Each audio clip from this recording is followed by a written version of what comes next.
नरेश यांनी आरोप लावलेला आहे, रमेश यांनी केंद्रीय गृहमंत्र्यांनी देशातील 150पेक्षा अधिक कलेक्टरांना फोनद्वारे ही निवडणूक लक्ष केंद्रित करण्याच्या संदर्भात सूचना दिल्याचं एक गौप्यस्फोट केलेला आहे। या अनुषंगाने आपण कार्यकर्त्यांना काय सूचना केलेल्या आहेत मतमोजणीच्या दरम्यान?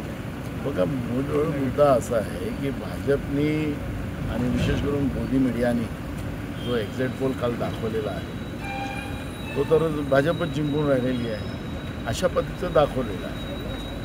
आता जनतेच्या मनात काय आहे हे आता जेव्हा बूथ उघडतील ते काउंटिंगच्या दिवशी 4 तारखेला कळणार आहे।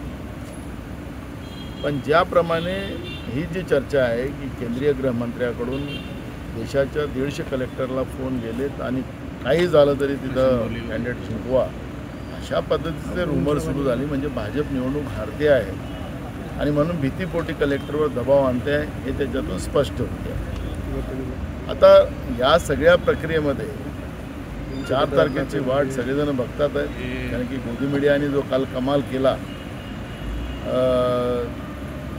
त्याच्यामुळे लोकांमध्ये संतप्त भावना आणि या संतप्त भावनेमुळे लोकांमधला राग किती मोठ्या प्रमाणात 4 तारखेला पाहायला मिळेल ते आपल्याला पाहायला मिळेल।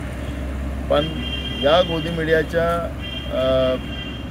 भानगडीत न पडता महाराष्ट्रातल्या सगळ्या कार्यकर्त्यांनी शेवटचं VM मशीन ओपन होतपर्यंत त्या ठिकाणून हलायचं नाही, पूर्ण काळ त्या ठिकाणी राहायचं।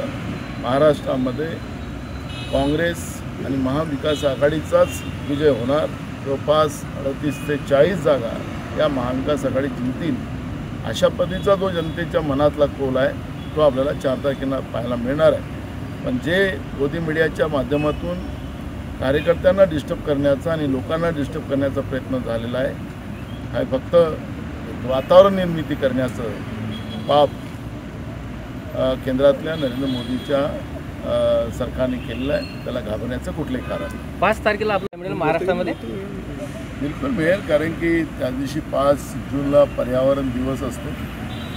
देशातलं पर्यावरणच गेल्या 10 वर्षामध्ये मोदीच्या सरकारने बिघडवलेलं आहे। त्यामुळे पाऊस केव्हाही पडतं, उन्हाचं प्रमाण 52 डिग्रीपर्यंत पोचते आहे। एक नवीनच चमत्कार आपण पाहतो आहे। त्यामुळे योगायोगाने त्या दिवशी पर्यावरण दिवसही आहे आणि देशाचा समतोल करण्यात ही संधी आहे। त्यामुळे 4 जूनला जे निकाल येतील ते इंडिया आघाडीच्याच बाजूने येतील असं जनतेच्या मनात आहे आणि त्यामुळे 5 जूनचा योगायोगानं माझाही वाढदिवस आहे आणि पर्यावरण दिवस म्हणून आम्ही साजरा करतो। ABP माझा, उघडा डोळे बघा नीट।